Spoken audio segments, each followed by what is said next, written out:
అమ్మ జాతరలో టేళ్ల తలకాయలు కోసినట్టు రప్ప రప్ప రప్ప కొస్త రప్ప ఏంది? రపా రప రపా రప నరికేస్తాం. అదొక పోస్టరా? సినిమా డైలాగులు పెట్టినా కూడా తప్పేనా? అసలు డెమోక్రసీలో ఉన్నామా, డెమోక్రసీలో లేమా స్వామి మనం? ఇది నాకు అర్థం కాదు. టీడీపీని రపా రపా కోసేస్తానని కూడా అంటున్నాడని కూడా సంతోషపడ్డా. నిజంగానే బాధ ఉంటారేమో కదా వాళ్ళకు కూడా. మా పెద్దిరెడ్డి రామచంద్రారెడ్డిని చంద్రబాబు నాయుడిని ఎప్పుడో కాలేజ్ టైంలో ఎప్పుడో కొట్టినాడంట ఆయన. ఆ కోపం ఇప్పటికి కూడా ఉంది. వాళ్ళ కొడుకుని అరెస్ట్ చేయాలంటాడు, వాళ్ళ నాయన్ని అరెస్ట్ చేయాలని అంటాడు. నమస్తే, వెల్కమ్ టు ఐకాన్ పాలిటిక్స్. నేను మీ సురేంద్ర. అయితే కొద్దిసేపటి క్రితం వైఎస్ జగన్మోహన్ రెడ్డి గారు ఆ ప్రశ్న అడ్రస్ చేయడం జరిగింది. ఈ ప్రశ్న అడ్రస్ చేసే భాగంగా కొన్ని ఘాటు వ్యాఖ్యలు చేశారు అనుకోవాలి. అది పెద్దిరెడ్డి రామచంద్రారెడ్డి చంద్రబాబు నాయుడు గారి గొడవ గురించి ఒకటి, అండ్ రెండోది జగన్మోహన్ రెడ్డిని చంద్రబాబు గారు భూస్థాపితం చేస్తా అన్నారు. ఈ 76 ఏళ్ల ముసలాన్ని నన్ను భూస్థాపితం చేస్తారా అని అంటే కొంచెం ఘాటుగానే మాట్లాడడం జరిగింది. ఇదే విషయమై మనతో మాట్లాడడానికి ఉండవతుల గౌతమ్ గారు ఉన్నారు. నమస్తే సార్. నమస్తే అండి. సార్, జగన్మోహన్ రెడ్డి గారి వ్యాఖ్యలను మీరు ఏ విధంగా చూస్తారు? ఘాటు మాటలే అనుకోవాలి సార్ ఈ మాటలు. యాక్చువల్గా ఎంతకంటే ఘాటైన వ్యవహారం మొన్న వాళ్ళు పొదిల నుంచే మొదలు పెట్టారు కదా. పొదిల్లో ఈయన పొగాకు రైతుల కోసం నేను ఏదో చేస్తాను అని అక్కడికి వెళ్ళినప్పుడే అక్కడి నుంచే మొదలు పెట్టారు. ఎవరు వచ్చినా సరే తొక్కుకుంటా పోతామని. కానీ నిన్న మరి రేటపాళ్లలో అయితే అసలు గంగమ్మ జాతరలో ఏటపూత తలకాయలు నరికినట్టు రప్పా రప్పా నరుకుతాం. ఇవన్నీ కార్యకర్తలు అత్యుత్సాహంతో వాళ్ళన్న మాటలు అనుకుంటున్నారా వీటన్నిటిని? మరి రాజకీయాల్లో అంత పిచ్చోళ్ళు ఎవరన్నా ఉన్నారా? ఇవంతా పార్టీ తరపున వాళ్ళు ఆడుతున్న ఒక డ్రామానే. ఈ కార్యకర్తలు అనవసరంగా బలైపోతున్నారు. యాక్చువల్ గా జగన్మోహన్ రెడ్డి గారి ఒక దీని అనుకున్న ఒక పెద్ద ప్లాన్ కూడా ఏమిటంటే అమాయకులైన కార్యకర్తలను ఇరికిచ్చి వాళ్ళ మీద ఇప్పుడు పోలీసులు కేసులు పెడితే చూశారా, ఇదిగో ఈ ప్రభుత్వం అమాయకులైన కార్యకర్తలను వేధిస్తుంది అని మళ్ళీ ఇతను జనంలో తిరగటానికి. యాక్చువల్ గా అయితే జగన్మోహన్ రెడ్డి జనవరిలోనే మరి జిల్లాల యాత్ర మొదలు పెట్టాలి. ఎందుకు మొదలు పెట్టలేదు చెప్పండి? దాని వెనక ఏం కారణం ఉండి మొదలు పెట్టలేదు అంటే ఏ అంశం మీద వెళ్ళాలి? ఇప్పుడు వెళ్తే దానికి స్పాన్సర్ చేసేది ఎవరు? ఆల్రెడీ జగన్మోహన్ రెడ్డి మరి ఇన్ఛార్జీలను ప్రకటించినప్పుడే ఆ ఇన్ఛార్జీలు ఎవరు ఉన్నారు వాళ్లే ఖర్చు పెట్టుకోవాలి, పార్టీ దగ్గర డబ్బులు లేవు అన్నాడు. మరి గతంలో మరి పార్టీకి వచ్చిన చాలా ఎక్కువ మొత్తంలో వచ్చాయి కదండి పార్టీకి ఫండ్. మరి అదంతా ఏం చేశాడో తెలియదు.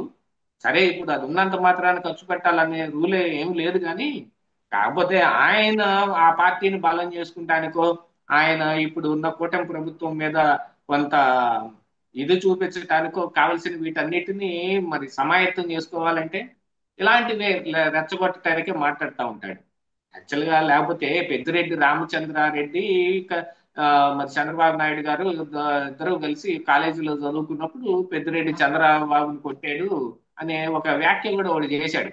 ఏం చేయాలి ఇంకా దాంతో? అసలు యాక్చువల్ గా చూస్తే కనుక జగన్మోహన్ రెడ్డి ఆయన స్కూల్ చదువుతున్న సమయంలోనే శివశివాని పబ్లిక్ స్కూల్లో 10 పేపర్లు దొంగతనం చేసి వాటిని హిమాయత్ నగర్ లో ఒక మారుతి వ్యాన్ లో పెట్టుకుని అమ్ముతూ పోలీసులకు చిక్కాడు అని కాల్వ శ్రీనివాస్ ఎప్పట్లో 2014-19 మధ్యలోనే 2017-18 అనుకుంటాను అసెంబ్లీ సాక్షిగా చెప్పాడు. అది వాళ్ళు ఖండించటమో లేకపోతే దాని మీద తిరిగి మాట్లాడటమో కానీ అసెంబ్లీలో ఈ మాట చెప్పారు దీన్ని మీరు ప్రూవ్ చేస్తారా అని వాళ్ళ మీద చర్యలు తీసుకుంటానికి కానీ ఏం మాట్లాడలేదు. అంటే ఇప్పుడు మరి జగన్మోహన్ రెడ్డి గతంలో మరి 10 పేపర్లు దొంగతనం చేశాడనేది నిజమా?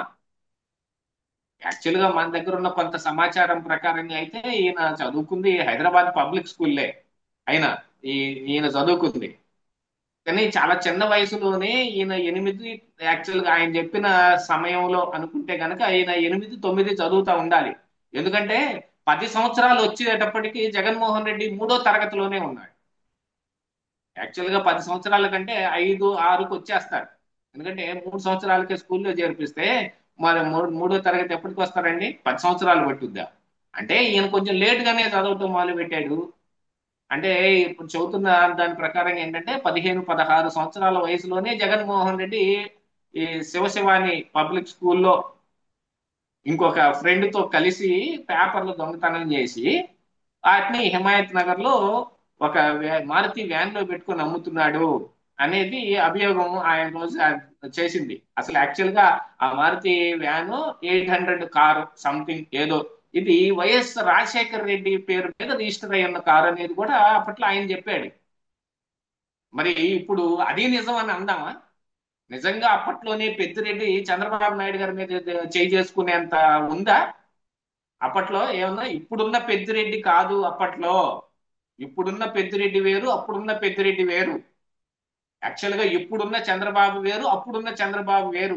అప్పట్లోనే చంద్రబాబు నాయుడు గారు మరి ఈ ఆయన కాలేజీ స్కూలు ఈ చదువుతున్న సమయంలోనే ఆయన ఫ్రెండ్స్ అందరినీ పోగేసి అప్పట్లోనే జన్మభూమి అనే కార్యక్రమం పెట్టాడు చూడు. అలా జన్మభూమి కార్యక్రమం పెట్టి వాళ్ళ ఊరికి మరి ఆయన వీళ్ళ ఫ్రెండ్స్ కానీ మిగతా జనాలు వీళ్ళందరూ కలిసి ఒక రోడ్డు వేయించారు.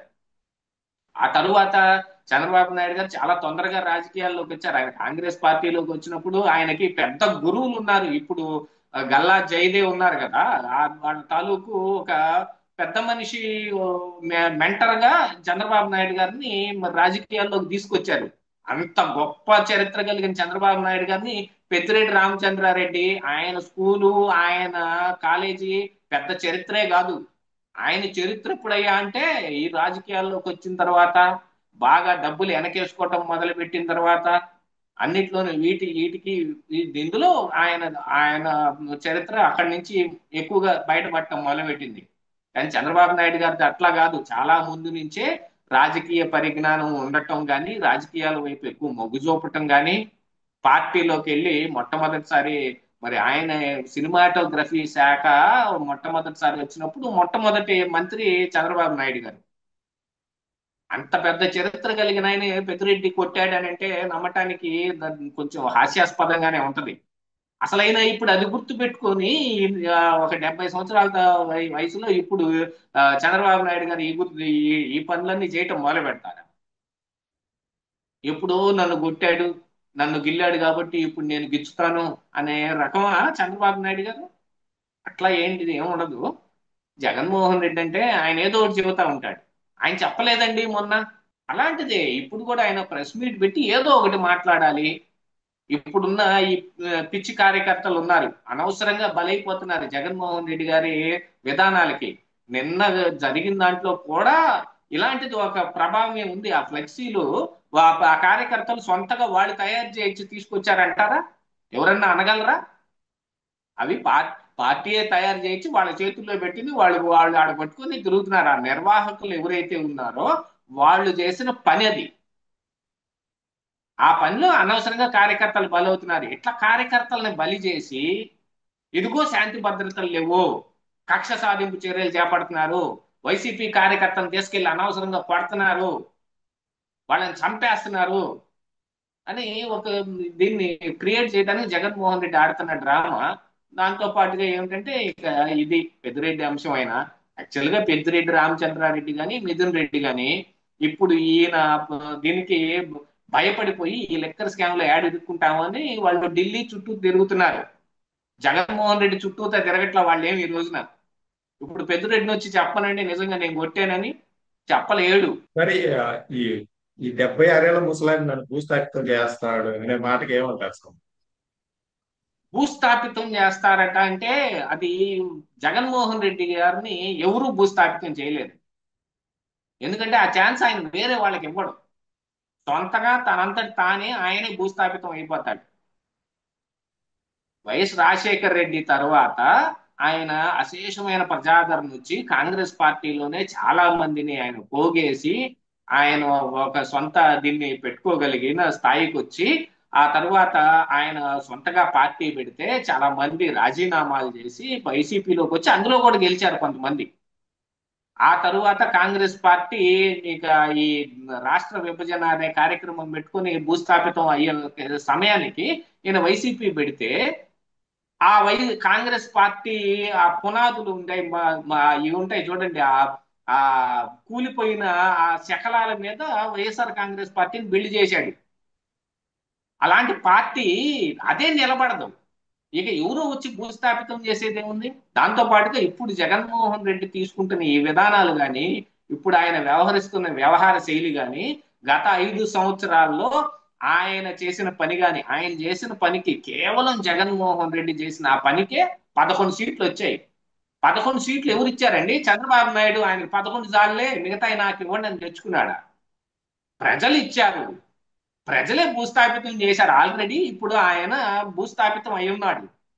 ఇంకా ఇలాంటి పనులు చేసి ఇలాంటి మాటలు మాట్లాడితే పాతాళానికి, అక్కడి నుంచి పాతాళానికి వెళ్ళిపోతాడు. ఇంకా పాతాళం కంటే కిందకు కూడా పడిపోయే అవకాశం ఉంది. ఇప్పుడు వైసీపీ అయి- వాళ్ళు పెడుతున్న ఈ ఫ్లెక్సీలను కానీ వీటన్నిటిని చూసి ప్రజలు ఏమనుకుంటున్నారు చెప్పండి? ప్రజల్లో ఎంత ఏహ్యభావం వచ్చింది చెప్పండి?